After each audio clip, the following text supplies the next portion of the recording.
Commander Lyra Thorne stood at attention before the Council of Worlds, her silver uniform crisp despite 3 days in the holding cell. The 7 alien dignitaries gazed down from their elevated platform, their varied forms casting strange shadows in the chamber's blue light. "Do you understand the severity of your actions?" The counselor from Vila Prime spoke first, his 4 eyes blinking in sequence. Lyra kept her chin high. She had disobeyed direct orders to rescue civilians from a collapsing station in disputed territory. 23 lives saved. No regrets. "I understand perfectly, Counselor." The assembled leaders murmured among themselves. Finally, the eldest among them, a being whose species had mastered faster than light travel millennia before humans left Earth, leaned forward. "Your kind is ... problematic, always charging forward without thought. Your file shows 12 violations of protocol in 2 years. This cannot continue." "Then discharge me?" Lyra said flatly. No. The word came from Counselor Vex, whose people had recently joined the Alliance. "We have a better solution. Among your species, marriage is considered sacred, yes? Binding?" Lyra's stomach tightened. "What does that have to do with anything?"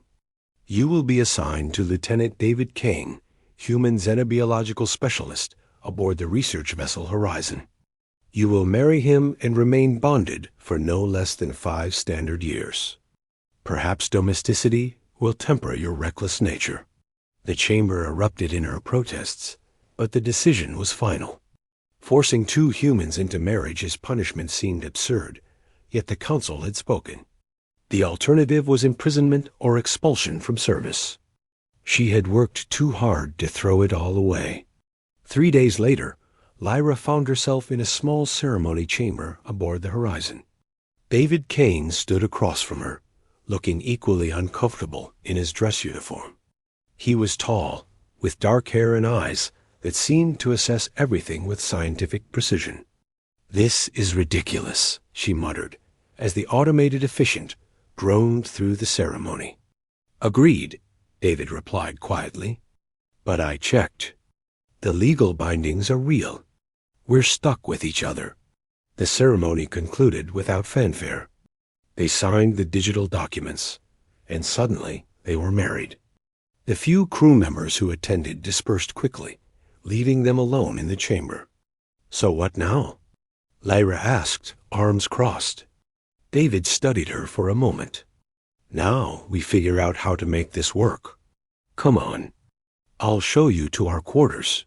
Their assigned living space was larger than standard single occupancy, but still cramped for 2 people accustomed to their own privacy. 1 bedroom, 1 common area, 1 refresher. The reality of the situation settled over Lyra like a heavy blanket. "I'll take the couch," David offered, setting down his bag. "Don't be ridiculous. We can share the bed like adults." Lyra moved past him to examine the space. "We're professionals. This doesn't have to be complicated." The first week proved her wrong. They moved around each other awkwardly, 2 strangers forced into intimacy neither had chosen. David spent most of his time in the laboratory. Lyra threw herself into training simulations. They spoke only when necessary. On the 8th night, Lyra returned to their quarters after a particularly brutal simulation. Her shoulder ached where she had taken a simulated plasma hit. She tried to reach the injury, wincing. "Let me see." David's voice came from behind her. "I'm fine." "You're not." "Sit down." There was no command in his voice, just certainty. Something in his tone made her comply. She sat on the edge of the bed as David retrieved a medical kit. He moved behind her as she felt his fingers carefully push aside her shirt collar to examine the bruising. His touch was gentle, surprisingly warm. He worked in silence, applying a healing gel to the injured area.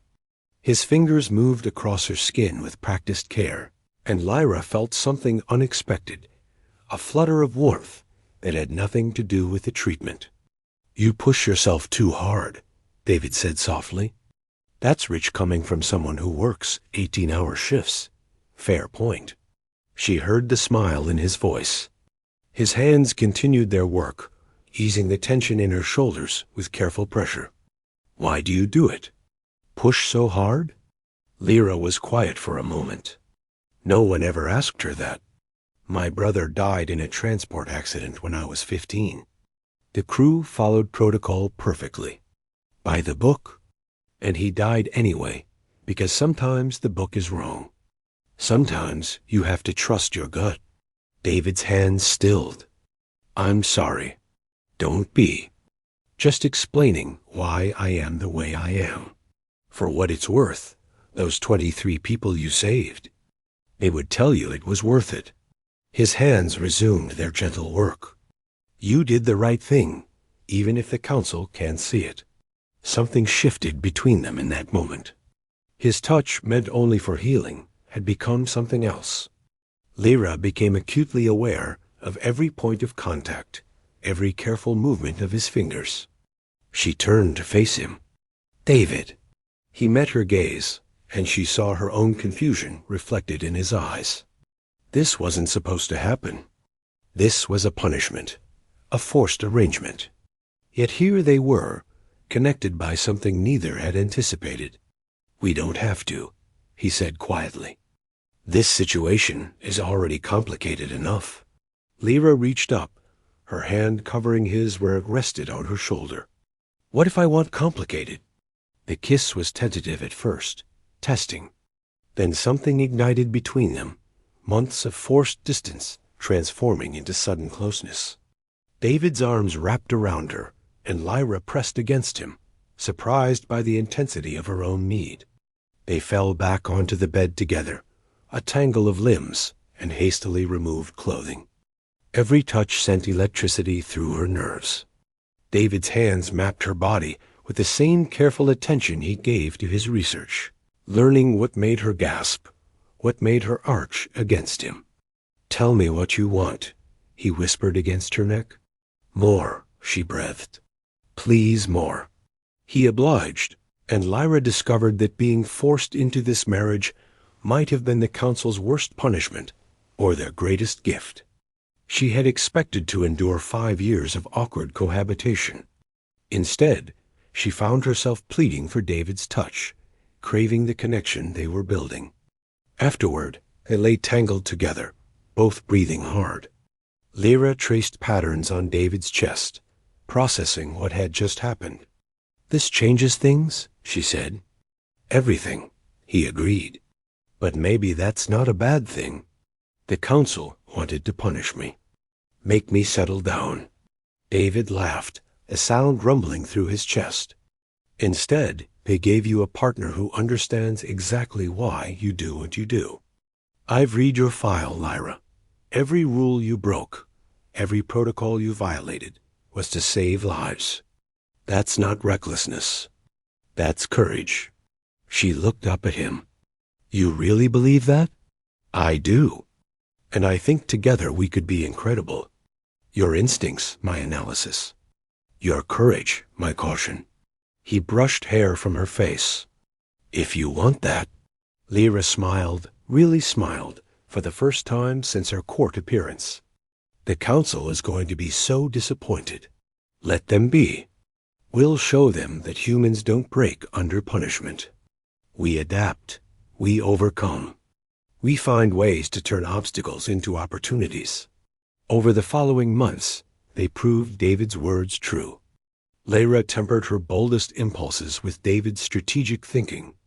David learned to trust intuition alongside data. Together, they became one of the Horizon's most effective teams. When council representatives arrived for their 6-month evaluation, expecting to find a chastened Lyra Thorne, they instead found 2 humans who had transformed their punishment into partnership. You seem. Content, Counselor Vex observed, clearly puzzled. We found a good balance, Lyra replied diplomatically, David's hand warm in hers. That night, alone in their quarters, David pulled her close. Think they'll extend our sentence? Lyra laughed, the sound full and genuine. I hope so. Though I suppose after 5 years, we could always choose to stay married. Is that what you want? David's eyes searched hers. What I want, Lyra said, pulling him down for a kiss, is exactly what I have right now. Though I wouldn't say no to you, touching me the way you did last night. David grinned. I think that can be arranged. As they came together once more, Lyra reflected on the strange path that had led her here. The council had meant to break her spirit, to force her into submission through an unwanted marriage. Instead, they had given her something she never knew she needed, a partner who saw her clearly and loved her anyway, who understood that rules existed to protect life, but sometimes had to bend. She had been forced to marry a human as punishment. But his first touch had awakened something in her she had never expected. The possibility that being forced into love might be the greatest freedom of all. Claude is AI and can make mistakes. Please double-check responses.